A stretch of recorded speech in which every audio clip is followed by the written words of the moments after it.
Eu me chamo Maria Ramos Zimmermann, nome de casada. Eu nasci em Santa Catarina, na Ilhota. Perdi minha mãe com uns 3 anos de idade.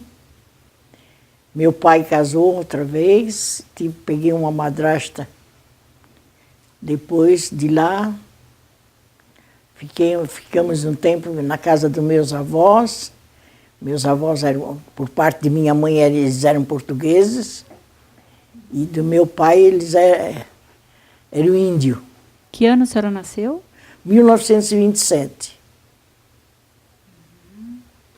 Tá?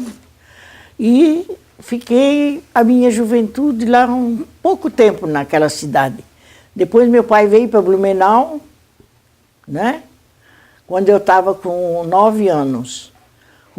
Com 13 para 14 anos comecei a trabalhar na fábrica. E aos 21 anos casei. Tive 4 filhos. O mais velho, Pedro Ayrton. Depois a Dagmar. E depois a Clara. E por último o Paulo. O Paulo que eu perdi lá em... E a nossa vida continuou. Assim, casei lá em Blumenau, né? Meu marido trabalhava como torneiro mecânico, sempre foi um lutador. Como é que era o nome dele? Hilton Zimmermann.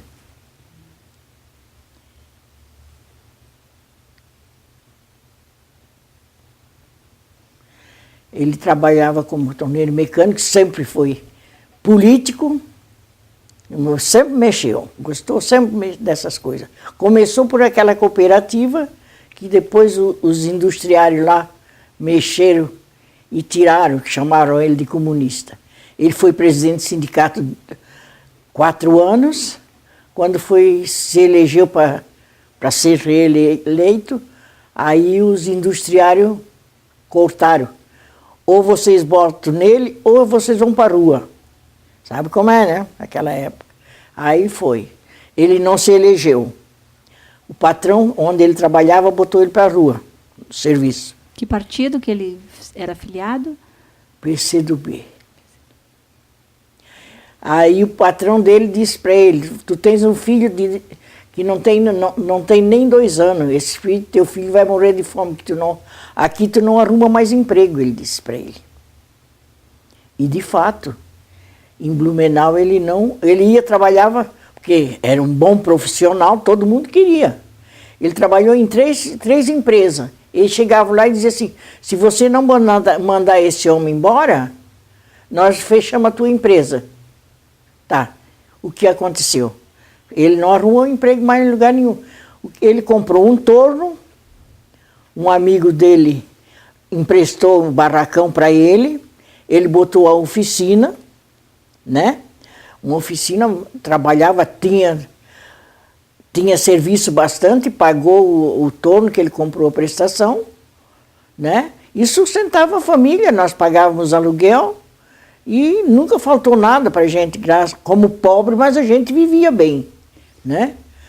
Quando foi dia 31 de março, o quartel chamou ele. Levou ele lá para o quartel. Ele ficou um dia e uma noite lá. Aí um advogado, que era amigo da gente, foi lá e disse, por que estão? Porque ele é comunista. Ele vai ficar aqui. Tá. Passou, eu fui ir para casa. Quando foi dia 3 de abril, em 64, aí chegou um industriário grandão da cidade, chegou na oficina dele e disse, você está preso. Ele disse, como que eu estou preso? Se eu estou trabalhando? Mas você está preso, porque você é um comunista. E a revolução está aí e vocês todos estão presos. Ele não falou nada. O cara que foi lá falar para ele, o patrão lá, era o dono do Eletroaça, Altona. Aí ele disse, mas eu não fiz nada, seu Wolfram. Ah, não, você vai. Aí ele não falou, ficou quieto, fechou a oficina e foi para casa. Mas era longe da cidade. Ele não quis pegar um ônibus, porque estava sujo do serviço. Ele chegou pelos fundos da casa. Entrou pela porta dos fundos e entrou. E nisso a polícia... ele viu aquela multidão, o que eu vou fazer por aqui? E já me pegam aqui. Aí entrou, foi trocar a roupa, e meteram os pés na porta e derrubaram a porta. E meus 4 filhos gritavam, deixa meu pai não é criminoso, meu pai não é criminoso. Uma situação assim que a gente fica horrorizada, né? E essa minha filha que vem me buscar, ela tinha um pouco mais de 6 anos. Ela gritava, ela adorava o pai, e gritava, deixa meu pai, e arrastaram ele, botaram no camburão. Eu disse, eu vou junto. Fui junto no camburão, fui até a delegacia. Chegou lá, recolheram ele e disseram, a senhora pode ir para casa.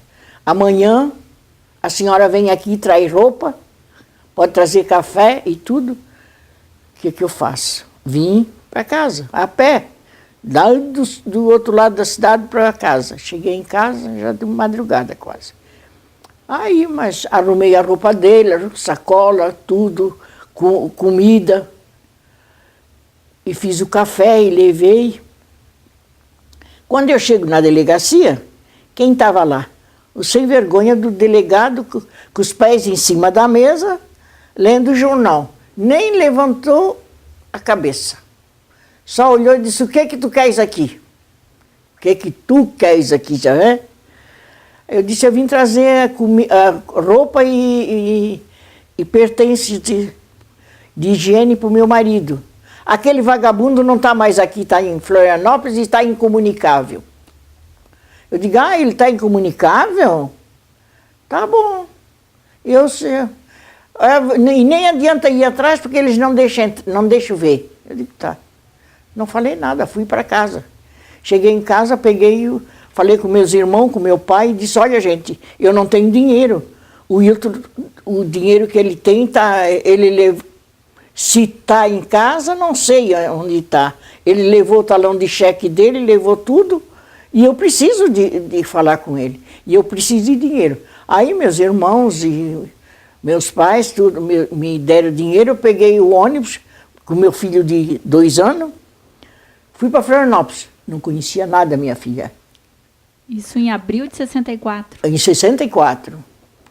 Aí cheguei na rodoviária, peguei um táxi com meu menino de 2 anos. E cheguei e falei com o motorista do táxi. O senhor conhece alguém aqui no quartel da polícia com quem eu podia falar? Aí contei, né? Porque o que adiantava a gente esconder? Eu estava preso mesmo, né? Aí disse para ele, disse, meu marido está preso e eu preciso falar com ele. Ele disse, a senhora chega aí e procura o capitão Capela. Nunca esqueci esse nome. E quando eu estou chegando, eu soltei meu menino assim no pátio, os soldados estavam ali, e os passarinhos na gaiola. O menino não me solta os passarinhos da gaiola. Soltou os passarinhos da gaiola. Fazer o quê? Vai bater na criança? Não bateu. Mas aí o capitão Capela ia chegando, que ele ia dar o plantão no local onde eles estavam presos. Estava ele e várias outras pessoas. 6 pais de família. Espera que eu te chego lá. Cheguei, aí eu disse, eu quero falar com o capitão Capela. Ele disse, sou eu, dona, e eu estou assumindo o comando agora.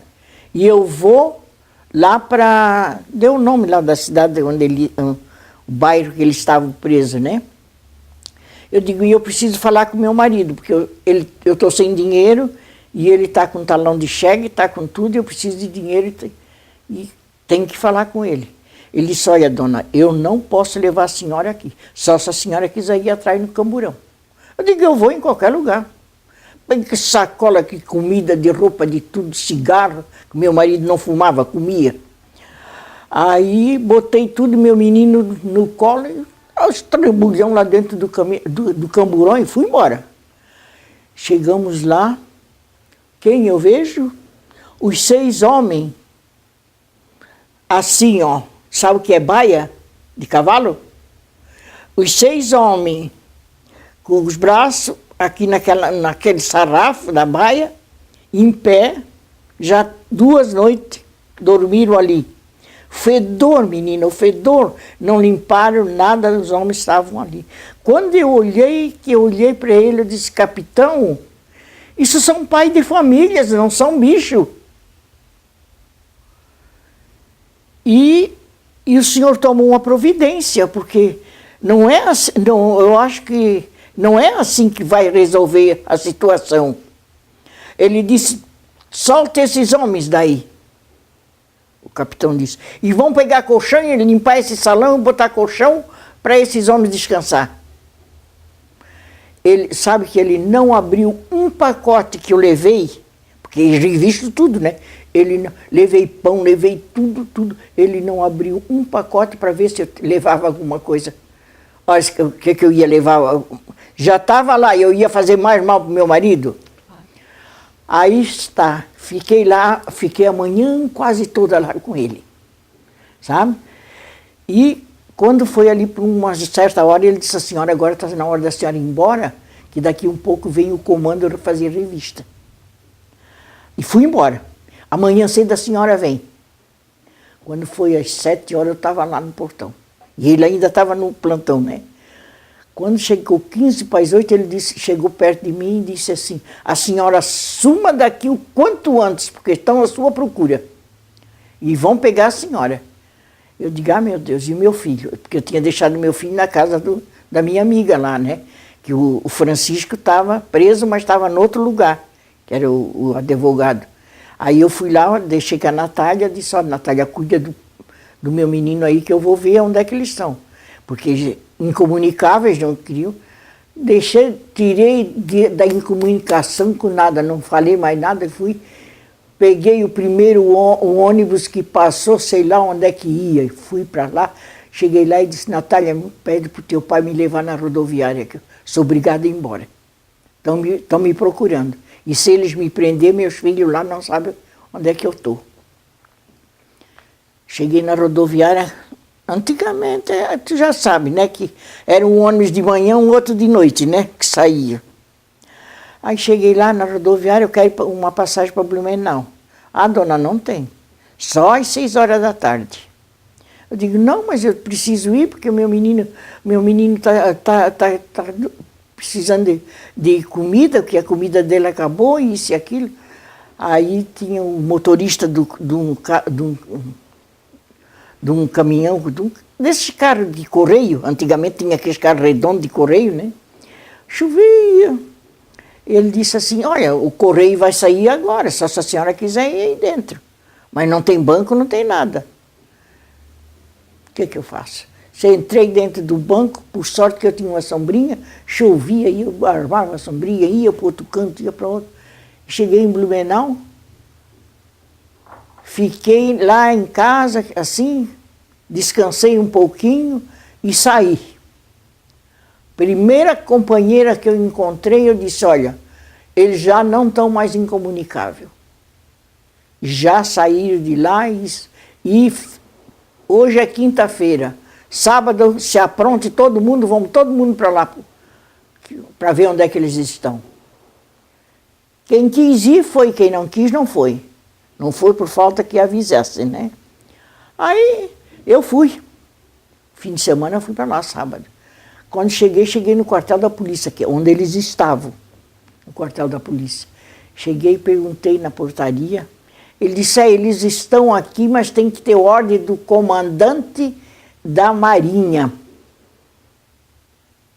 para falar com eles.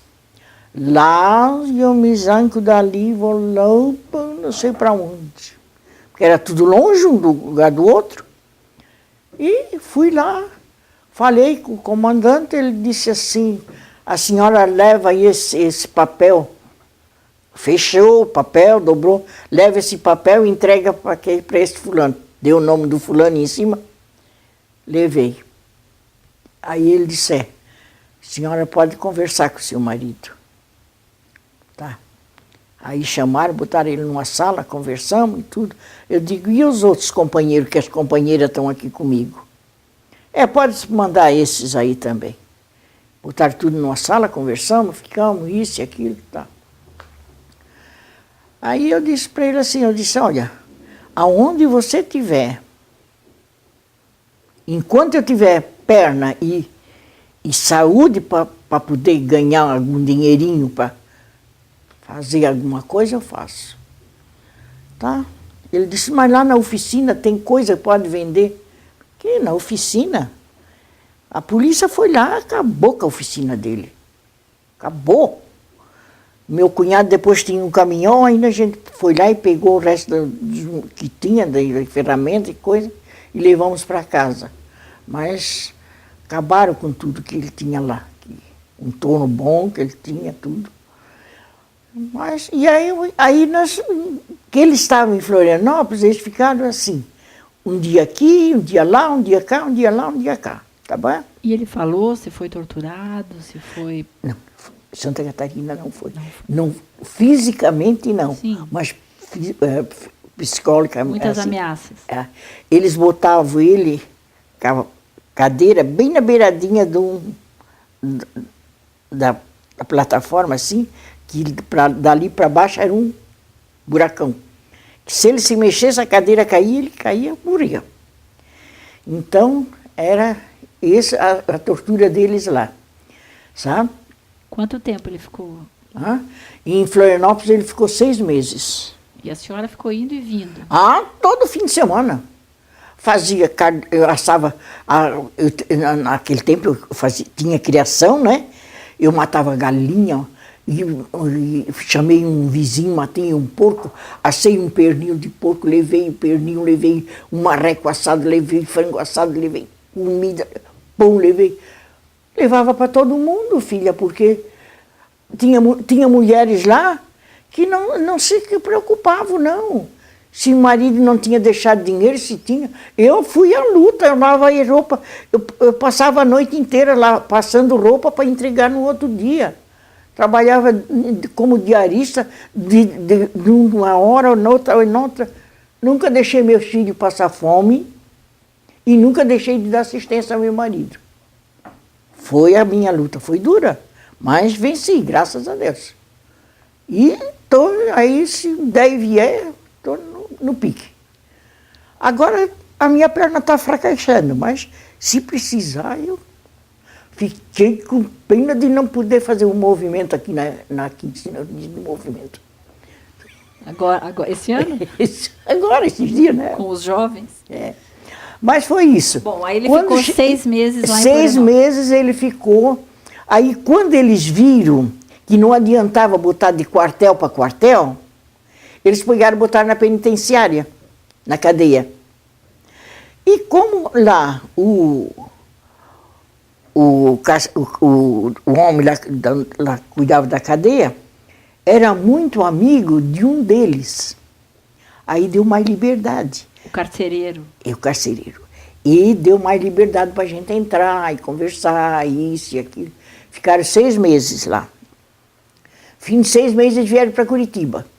Botaram os 6 dentro de um jipe e vieram de Florianópolis a Curitiba. Ali, quando eles chegaram ali em Registro, não, onde? Tem um lugar aí em Santa Catarina que eles paravam, sabe? Aí eles desceram, todos eles, um pencado no outro, para ir fazer xixi. Vieram, chegaram aqui e foram para o AU. Aí foram direto para o AU, tá. E agora? Eu vou para Florianópolis, chego em Florianópolis e já estavam aqui. A senhora não foi avisada? Não, eles não avisavam.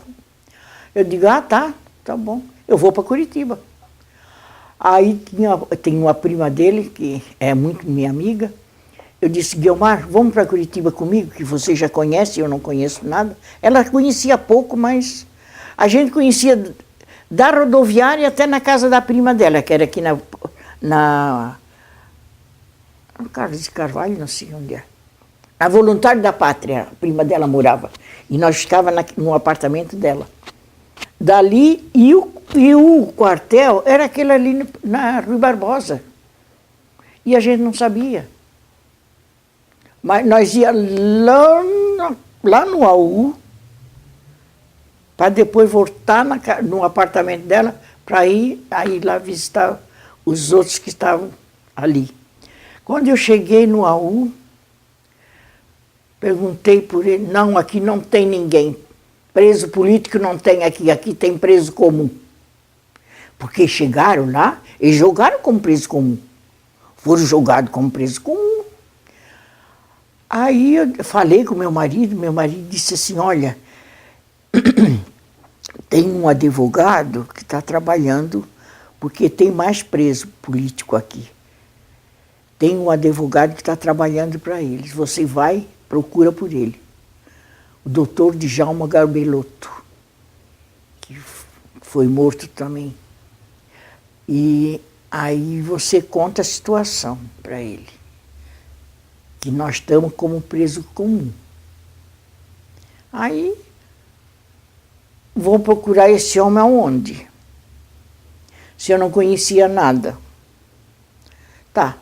Aí me deu na telha de eu contar para a prima aonde nós estávamos trabalhando, onde nós estávamos paradas. Contei para ela a situação. Aí ela disse, olha, aqui na Rui Barbosa tem um quartel que tem 6 gente presa ali. Eu disse, mas tá bom. Eu vou lá na portaria desse quartel. Aí fui lá. Perguntei, um soldado, coitado, ele, certo, uma pessoa bem simples, né? Sabia lá o que. Perguntei para ele, eu disse para ele assim, moço, aqui tem algum preso com o civil preso? Ele disse, tem alguns estudantes aqui. Que, né? Tá bom. Mas os estudantes tiveram ali uns dias, depois eles escutaram tudo. Foi na época que o meu filho também foi solto. Aí eu disse, e você não conhece um advogado assim, e não sabe onde é que é? Ele disse, é na Marechal Floriano, bem perto de uma praça que era a Carlos Gomes. Quem é que conhecia Carlos Gomes, Antônio Gomes? Ninguém conhecia nada. Mas fui à procura. Pergunta, cheguei no escritório desse advogado, doutor Djalma. Cheguei lá e falei para eles, senhor doutor Djalma, me apresentei, contei a situação, como é que estava, isso e aquilo. Ele disse, não tem problema. A senhora pode ficar onde a senhora está parando. Amanhã a senhora volta aqui que eu já tenho uma solução para a senhora.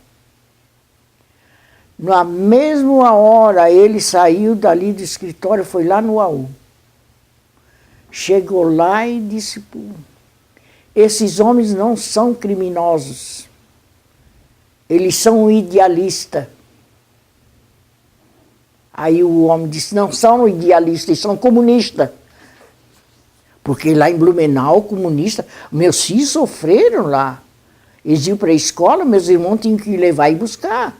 Porque as crianças judiavam deles, davam pedrada, batiam neles. Teu pai é comunista, come criança. Falava para eles, sofreram muito. Aí ali o Djalma tirou eles lá do meio dos outros, né? Porque os presos comuns, tu sabe como é. Tem aquele que é bom e tem aquele que está lá por merecer, né? Aí tá. Quando chegou no outro dia, eu fui lá, falei com o Djalma. Ele disse, eles já estão na sala deles. Estão todos eles num lugar só. Separados. Separado deles. Eles agora vão fazer a comida deles, eles têm uma cozinha, eles têm a cama, os quartos deles, eles têm tudo lá. Pode trazer comida que eles vão cozinhar, eles vão fazer a comida para eles. Isso foi em final de 64. Já. Aí tudo bem, ficou. Quando foi? Aí você vê, ele foi preso dia 3 de abril de 64. Dia 5 de abril de 65 ele foi solto. Aí ele ficou aqui em Curitiba para ver se arrumava emprego, não arrumava.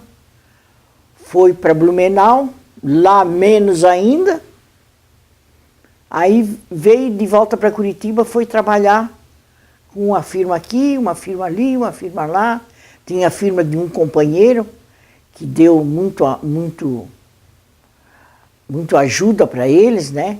Porque aqui em Curitiba tinha muito pessoal aqui, gente grande que ajudava, né?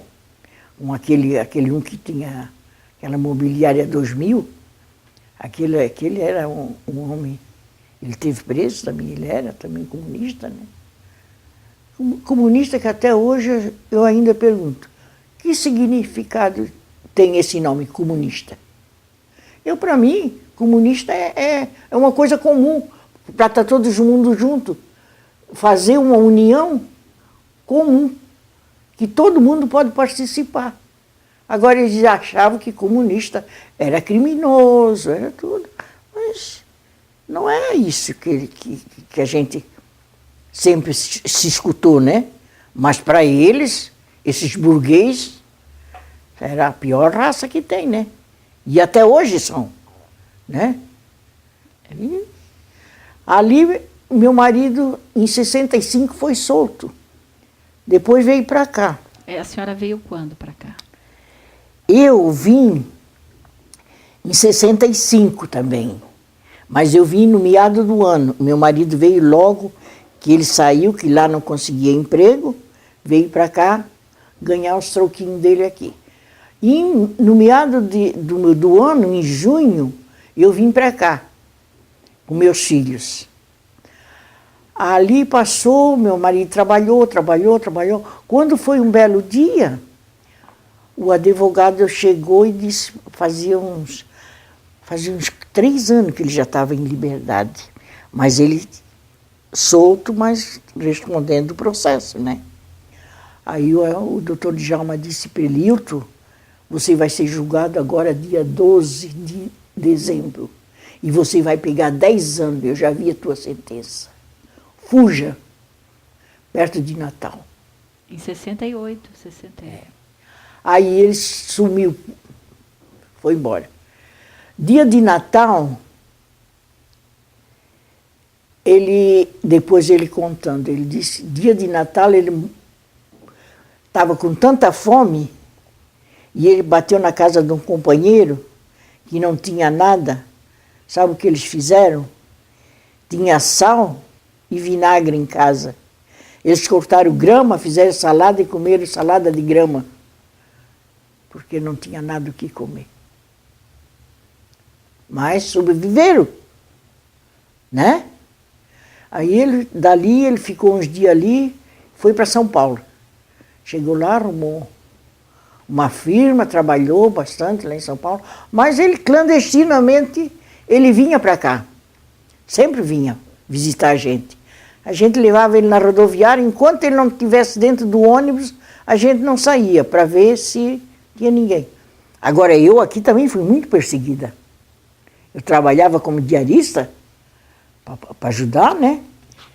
E um dia eu estava no ponto do ônibus, eles chegaram e perguntaram, vocês não conhecem por aqui? Eu sei que tem uma senhora aqui que pega o ônibus aqui, Maria Zimmermann. E ninguém me conhece por Maria Zimmermann, conhece por Nina. Meu apelido é Nina desde pequena, meu avô português, Nina é menina, né? E eles chamavam Nina e Nina. Onde eu moro, ninguém conhece eu por Maria. É Nina. Aí, chega ali, ficamos, não deu mais nada, ficou parado. Quando foi em 70 ou 72, que meu filho já estava em São Paulo também. Acho que foi em 72 que prenderam aquela leva de estudante, né? Eles estavam procurando meu filho e um outro colega dele. Mas não acharam. Não achavam meu filho. O Pedro? O Pedro. Quando foi um belo dia, uma cachorra de uma vagabunda que ele namorou aqui, sabia que estava procurando por ele, foi para São Paulo. E chegaram nela e aí ela dedou, pegaram ele. Mas judiaram. Mas antes disso ele já tinha judiado. Botaram ele em pau da arara, botaram em choque, botaram no afogamento, tudo. Porque a DOPS em São Paulo, o que eles não mataram, eles judiavam. Porque mataram um companheiro nosso, o Paulo Wright, que até hoje a gente não sabe que fim levou o Paulo Wright, né? E Seu filho pertencia a qual organização? Seu filho participava, ele era militante de qual organização? eu não sei, porque era com a turma de estudante daqui, sabe? Naquela época era uma farra, arrastar aquela estátua do reitor por tudo quanto foi lado, né? Em outubro de 68. 78. 68. 68 isso. E ali acabou. Parou. Mas depois os estudantes começaram a se movimentar outra vez. Seu filho estudava onde? Na Federal? Na Universidade Federal? Não, meu filho estudava na Curitiba. Na Faculdade de Direito? Fazia Direito, é. E no ano que ele se formou, ele foi assassinado. Ali, então, ele veio para pegar ele em São Paulo e queria saber do fulano e do ciclano e do ciclano, e ele não disse nada, que era um amigo, filho de um amigo nosso, uns preto. Aí, quando eu cheguei lá, em São Paulo, minha amiga disse, Nina, estão procurando o Gil. O Gil está preso e eu não sei onde ele está. Eu digo, está na DOPS. Podemos ir lá na DOPS, que ele está lá. Porque meu filho já estava aqui. Eles prenderam, não prenderam o Gil por intermédio do meu filho, mas prenderam o pai por intermédio. Aí trouxeram o pai e o filho algemado dentro de um Fusca, de São Paulo para cá. Para Curitiba. Para Curitiba. Deixaram meu marido no AU e levaram meu filho lá para Santa Quitéria, numa delegacia desativada que tinha lá. Tinha 12 estudantes lá, que não parecia gente, parecia bicho.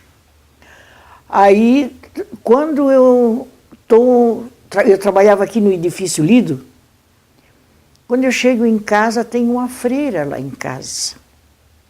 Que essa freira, ela ia visitar os presos políticos, sabe? E ela levava as coisas para eles, levava livro, levava as coisas. Aí, quando ela chegou lá, o meu marido viu aquela presa, chamou ela e disse para ela, irmã, a senhora acredita na gente, assim, que nós não fizemos o mal? Ela disse, não. Por isso eu estou aqui. Eu venho sempre visitar os presos políticos. E como venho visitar os outros? É a irmã Araújo? A irmã Araújo, isso mesmo. Que tem um posto de saúde com o nome dela. Sim. Morreu lá na Bahia, tadinha, né? Ela foi muito importante para dar esse apoio moral. E ela podia transitar, né? Podia entrar nos lugares. É. E aí essa irmã Araújo, quando eu cheguei, eu não conhecia ela. Conheci depois, né? Porque depois eu ia lá na casa das irmãs, onde ela morava, ia visitar ela, sabe? Aí quando eu cheguei lá, estava aquela freira lá esperando. Aí a minha filha disse, mãe, essa irmã está esperando a senhora. Eu digo, tá bom, vamos entrar, vamos conversar. Ela disse, não, eu não tenho tempo, filha. Eu só trouxe esse bilhete para ti. Que meu marido mandou no bilhete assim, estou aqui no AU. E o Pedro Ayrton está lá em Santa Quitéria. Aí eu disse para ela, irmã, a senhora sabe onde é Santa Quitéria? Que eu não conheço. Ela disse, é assim, assim, assim, assim, assim.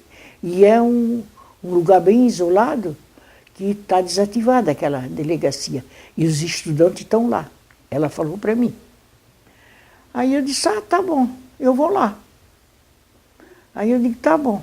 Agradeci ela, isso e aquilo, né? Ela disse, lá na UAU você não pode ir hoje, mas amanhã tu pode ir lá falar com o teu marido. Vai entre as 3 e as 4 horas que tu fala com ele. Aí fui. Não era dia de visita, não era nada, mas cheguei lá e me apresentei e disse, eu sei que tem um senhor aqui chamado Hilton Zimmermann, assim, eu sou esposa dele e fiquei sabendo que ele está aqui de volta. Aí ele disse, ele está assim.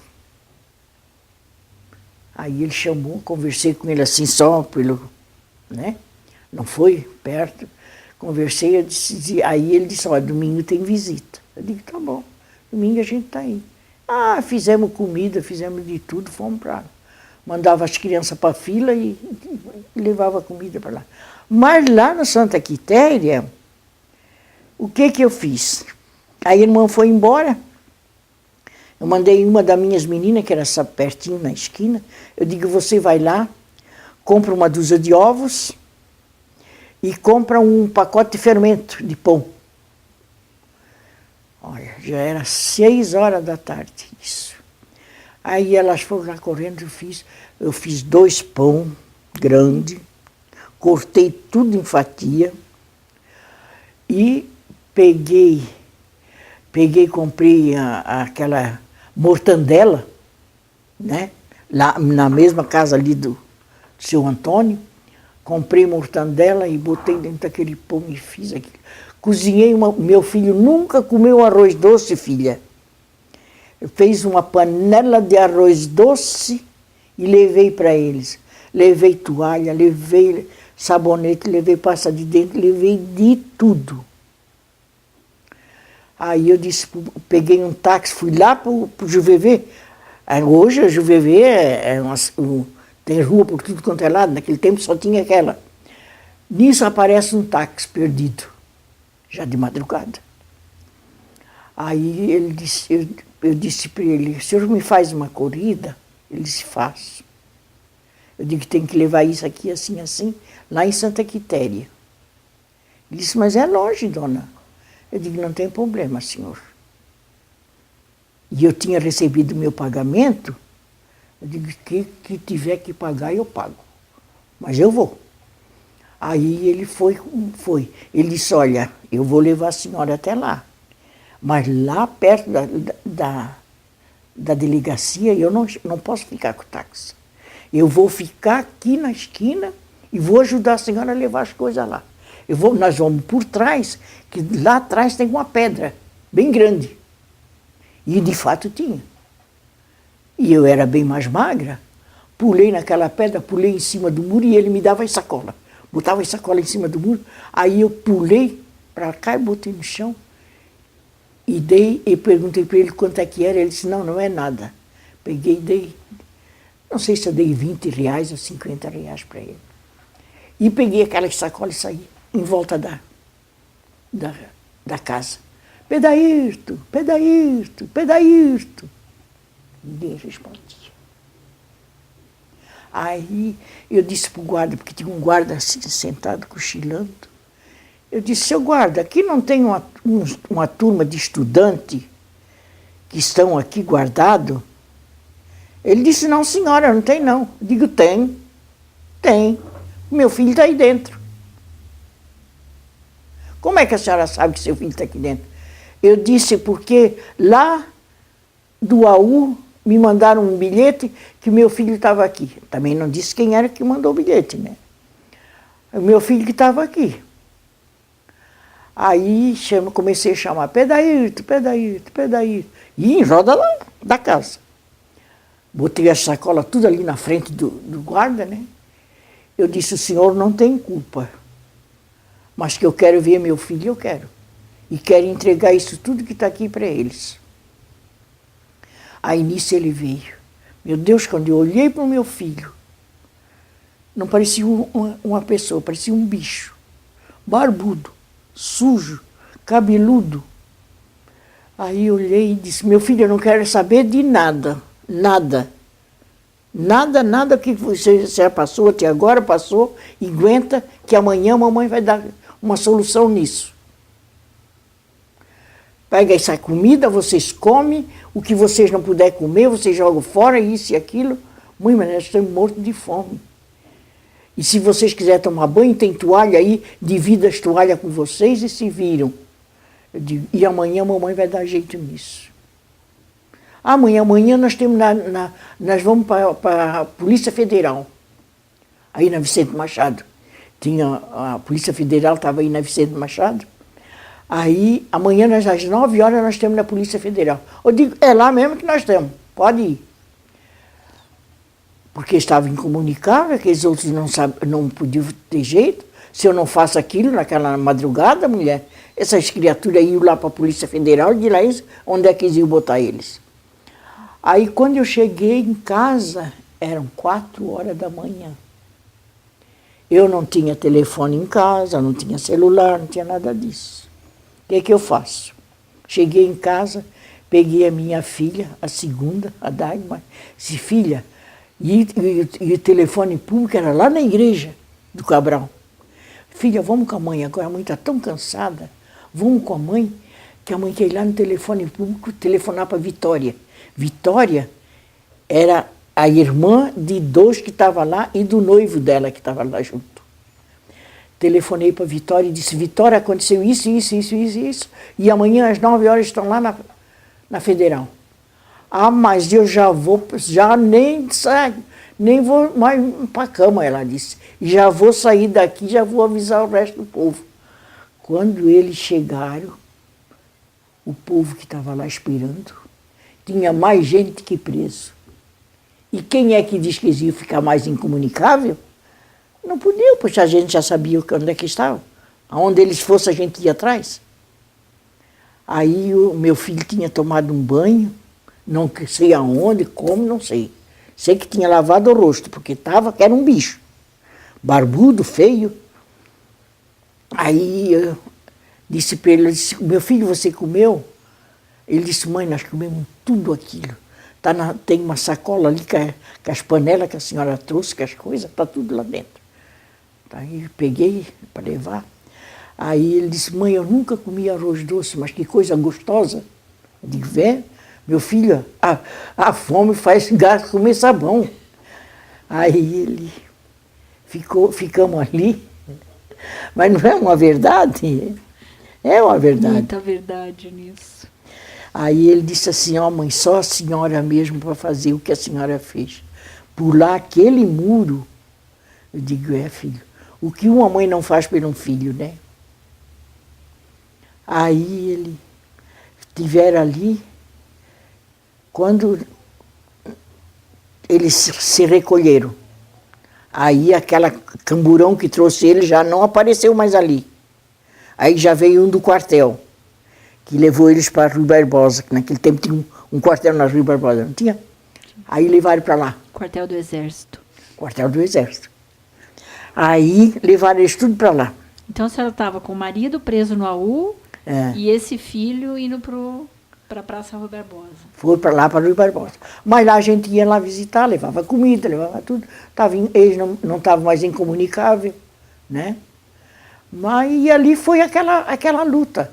Quando ele foi a julgamento, tinha 16 estudantes que foi a julgamento, que foi ali na Rui Barbosa mesmo. Todos eles foram soltos, só meu filho e o Ivo, que foi lá para o AU. O Ivo Pugnalone? Hã? Ivo Pugnalone? O Moroné, que foi lá para o AU. Tá? Aí eu digo, meu filho, tenha paciência, teu pai já está lá, ficam vocês lá mesmo, e de lá a mãe dá assistência para vocês. Mas ali eles ficaram só 2 meses, foram soltos, né? E depois logo veio a anistia, aí saiu meu marido, saiu tudo livre. Mas foi aquele sofrimento que as pessoas pensam que aquilo foi uma brincadeira. Mas não foi uma brincadeira, foi uma tortura para a gente. Que olha que eu passei, menina. E depois aqui eu ia trabalhar, era perseguida no serviço, era perseguida em todo lugar. Eu olhava onde tinha um policial, parecia que já queria vir me pegar. E eu tinha que me escapar de todo jeito. Como é que, se me pego, ia meus filhos, como é que eu ia ficar? Eu aqui, lá em Blumenau, tinha a minha família, mas aqui eu estava sozinha, né? Então, não podia, eu tinha que fazer de tudo para me escapar deles de qualquer jeito. E foi o que aconteceu. Quando o Wilton, que veio a anistia, que o Djalma disse para ele, agora você tá livre. Ele disse, estou livre de mãos atadas, ele disse, porque tu acha que a gente vai ter a liberdade de falar o que quer? Ele saiu da prisão só em 79, depois da anistia? Não. Não. Saiu quando deu anistia, logo ele saiu. Então, agosto de 79. 79. Ele foi, então, condenado a 10 anos e cumpriu quantos anos de cadeia? Ele ficou 1 ano só na cadeia. Depois ficou mais 7 meses, porque ele ficou fugitivo, né? Como diz o outro. Clandestino. Clandestino, é. E lá, aí depois ficou em liberdade, não deu para trabalhar, fomos para São Paulo, o serviço lá não era grande coisa, só que ele ficou preso, foi para São Paulo, foi trabalhar naquela firma, depois foi preso outra vez, foi solto, o mesmo patrão recolheu ele na mesma firma, sabe? Foi uma coisa assim, que tudo ajudou para ele não se revoltar tanto. Porque ele era um homem muito revoltado, sabe? Muito, muito, muito, muito. E agora, o mais novo foi morto quando nós estávamos em Mato Grosso. O mais novo estava no quartel e foi assassinado lá no quartel. Mas ele estava preso ou ele estava servindo? Ele estava servindo e ele chefiava uma turma de soldado que estava fazendo asfalto, continuando o asfalto para o Mato Grosso, né?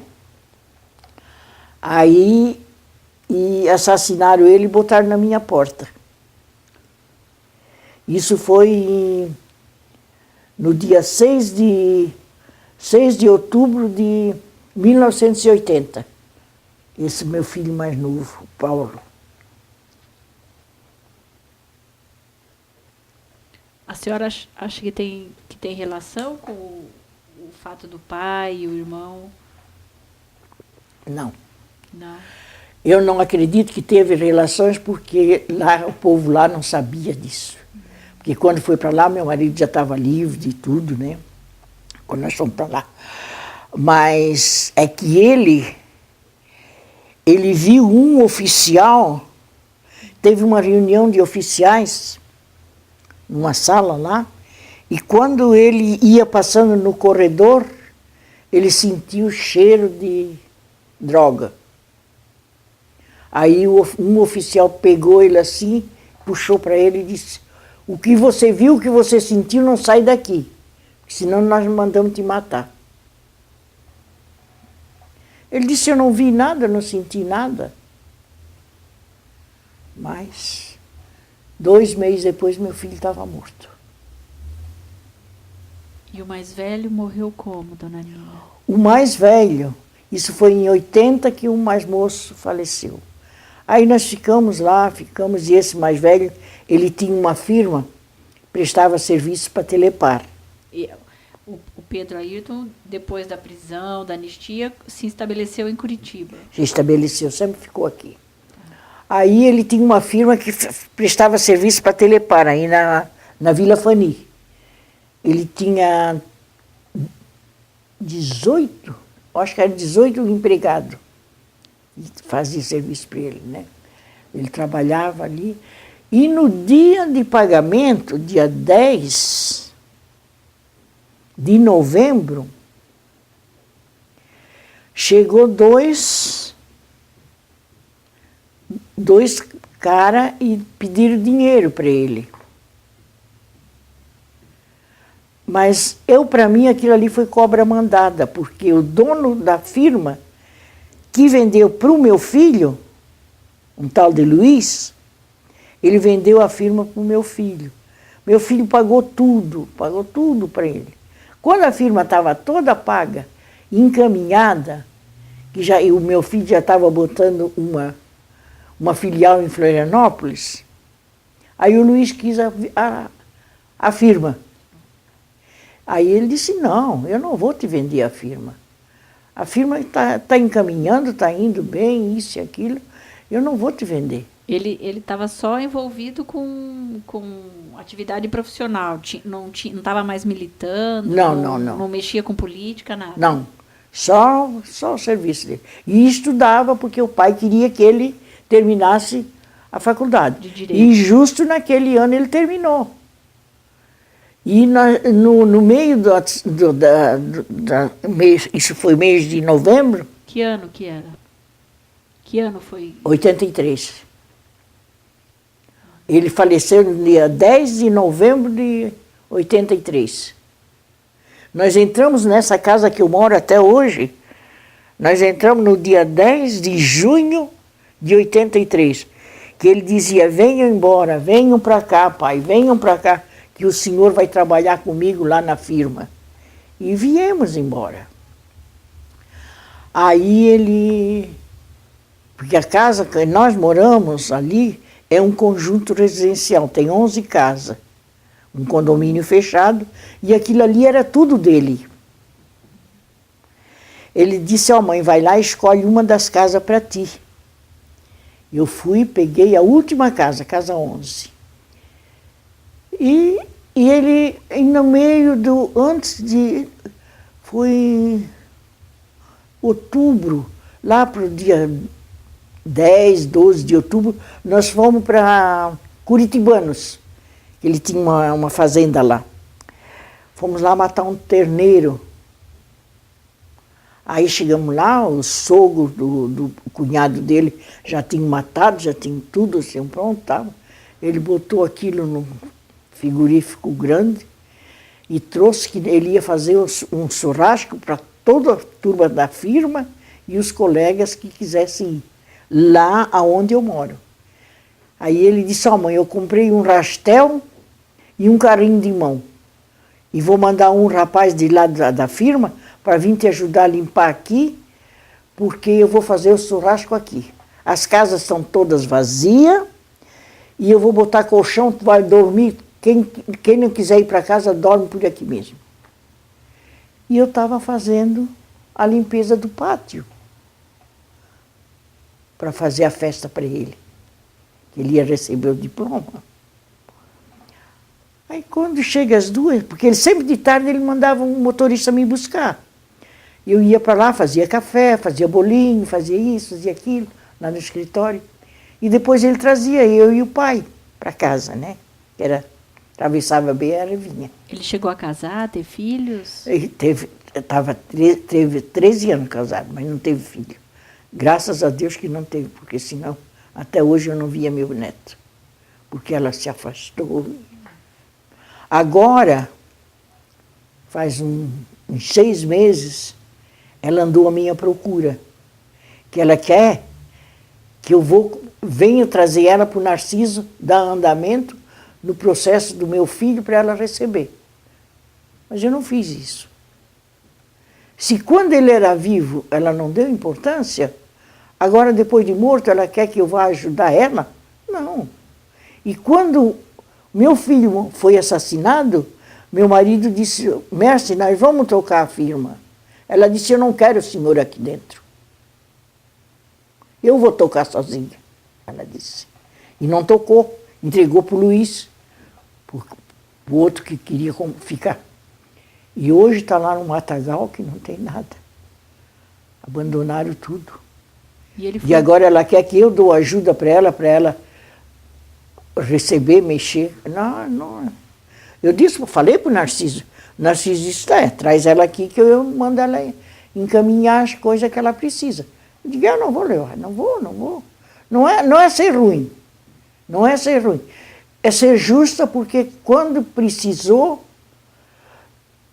a gente ajudou essa guria e quando ela viu que ela não dava conta de nada, ela só chorava. E a gente tinha pouca coisa, levava comida para ela. Ela não comia margarina, meu marido comprava manteiga para ela, isso e aquilo, levava, ajudava. As pessoas são diferentes, né? Então, hoje ela quer se aproximar de mim, para mim ajudar ela a ganhar o dinheiro. Eu ganho o meu do meu marido por justa razão, porque lutei, né? E agora, esses dias, eu recebi outro, que o Narciso me ajudou, porque eu fui muito perseguida. O Narciso me ajudou, que eu trabalhei ali, no Lido, e me ajudou, estou ganhando mais um pouquinho daquilo ali. Mas por que eu lutei, né? Agora, eles eram gente, porque a família dela é da Alta, né? O tio dela foi governador, que era como é o nome dele? O Lerner. A família toda gente fina. E quando porque ela também teve presa, quando sabia que ela namorava com ele, né? Meu filho, levaram para a Cruz Vermelha. Ela teve 10 dias presa na Cruz Vermelha. Aí, para não sujar o nome dela, eles foram lá, limparam toda a papelada, tiraram tudo, né? Então, para ela não tem como provar que ela teve presa. Mas do meu filho tem lá. Porque quando eu requeri esses 30 mil daqui do Paraná, ela teve que assinar. E eu tive que dar 10 mil reais para ela. Senão ela não assinava. Dei 10 mil reais para ela assinar. Esse meu neto que estava aqui comigo, que foi atrás dela e disse, ó tia, a senhora tem que fazer, porque senão a avó não recebe. Então, uma pessoa assim, a gente tem que ajudar? Não, não tem que ajudar. Não é ser ruim, não é ser ruim. Mas, quiser que faça por si como eu fiz, como eu. Nunca fui visitar o namorado na cadeia. Naquela época que o meu filho estava preso, ela era namorada dele. Mas não foi para não se comprometer. E para não se comprometer a família rica dela. Tá? Então, isso é que acontece, cara. Né? E é isso aí, minha filha. Minha vida foi essa. E hoje, como é que a senhora está? Como está esse coração aí? Sinto falta do meu companheiro. Era brigão, era genioso, mas era meu companheiro. E nunca deixei de dar apoio para ele, fosse ele aonde ele fosse, comunista ou não comunista, eu estava com ele e sinto falta dele, sabe? Porque se ele fosse vivo, ele estaria aqui, ó, junto com o Narciso, fuçando em tudo. Porque era um fuçador, era um político mesmo. E gostava, né? Era o ideal deles. O Narciso. O Narciso tem necessidade de estar mexendo. Mas é o ideal dele, né? E eu acho bonito isso. Eu já fiz muito movimento. Na época que meu marido estava fugitivo, nós fazíamos reunião lá numa rua em Santa Catarina, ali a Kennedy, para dentro, tem uma rua chamada Rua Santa Catarina. Tinha um companheiro ali que morava ali.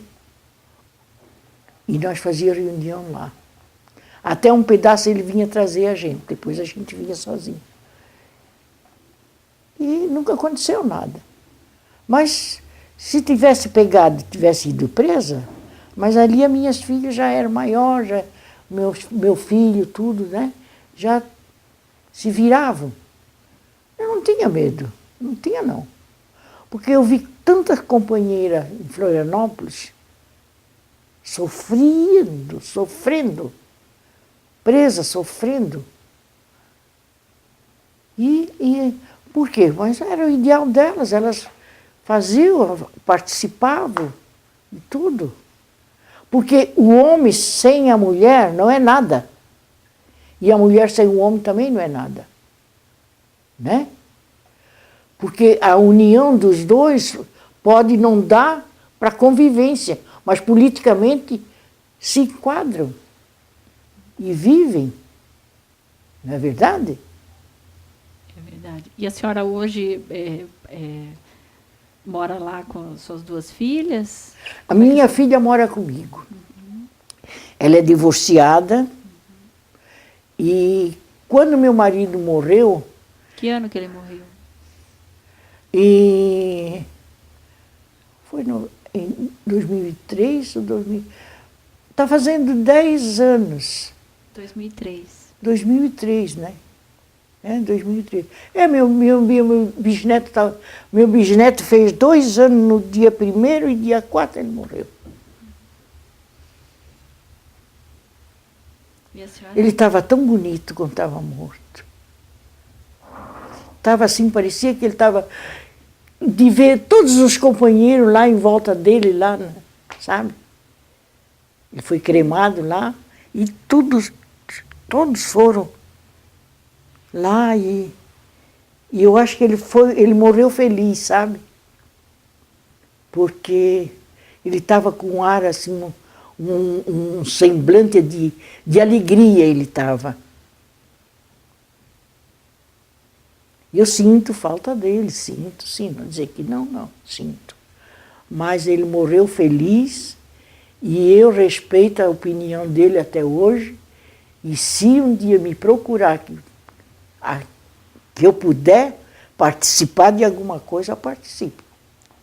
Participo em homenagem ao meu marido. Fale um pouco desses filhos. Pedro Ayrton, a mãe está aqui no estúdio do amigo Narciso. Como é teu nome? Silvia. Com uma companheira, Silvia, dando entrevista da época das prisões de você, de seu pai. E a mãe não é arrependida do que fez, de que está fazendo. Hoje, a mãe está aqui, está velha, está com as pernas meio engarranchadas, mas estou aqui. E aonde você estiver, meu filho, seja o filho bom e amável e corajoso como você sempre foi. Tá? Você também, Paulo. Você foi uma criatura bondosa, adorava as crianças, onde você estava, as crianças estavam contigo. Tivesse uma morte muito triste também, mas esteja onde você estiver. A mãe está sempre rezando e pedindo a Deus que bote vocês em bom lugar. Tá? Muito obrigado, Silvia. Muito obrigada, senhora. Que esses filhos, né, que a senhora carrega no coração. Silvia, ser mãe é uma glória, mas é sofrer no paraíso, né? Porque eu perdi os dois, assim, questão de 3 anos, a ferida não curou ainda. Não cura. Acho que não cura nunca. Nunca. O marido é um estranho que entra na vida da gente. Filho, a gente carrega dentro da gente. E quando sai, a gente dá a vida por eles.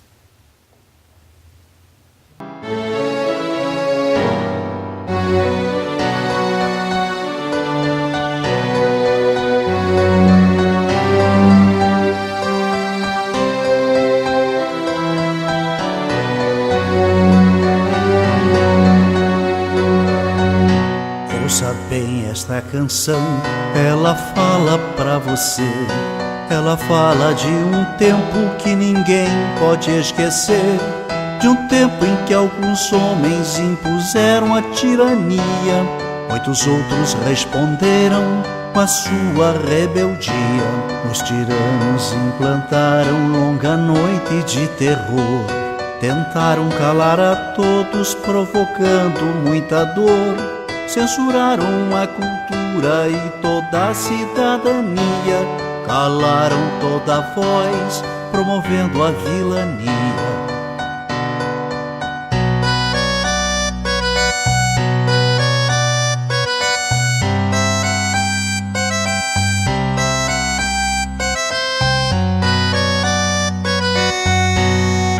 Fábricas, escolas, nas ruas e construções, reagiu o nosso povo à violência dos grilhões. Resistiram estudantes, camponeses e operários, foram homens e mulheres a enfrentar os sanguinários. 3 reis, Zé e Désio, Seixas, Isis, Marighella, entregaram suas vidas pra vida ficar mais bela. Muitos outros foram mortos por lutar contra a opressão, ou desaparecidos, ou no exílio ou na prisão.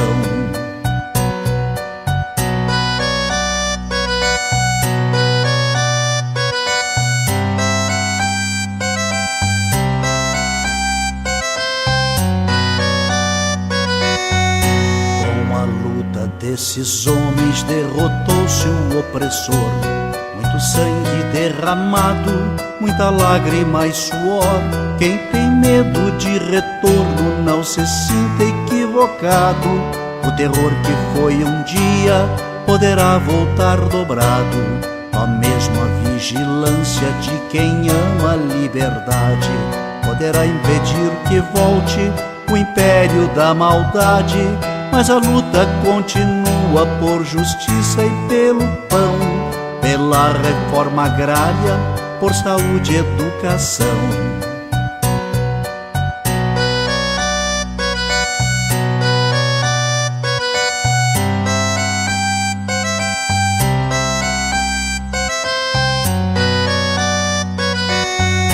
A miséria ainda se espalha, a violência é assassina, juventude sem futuro.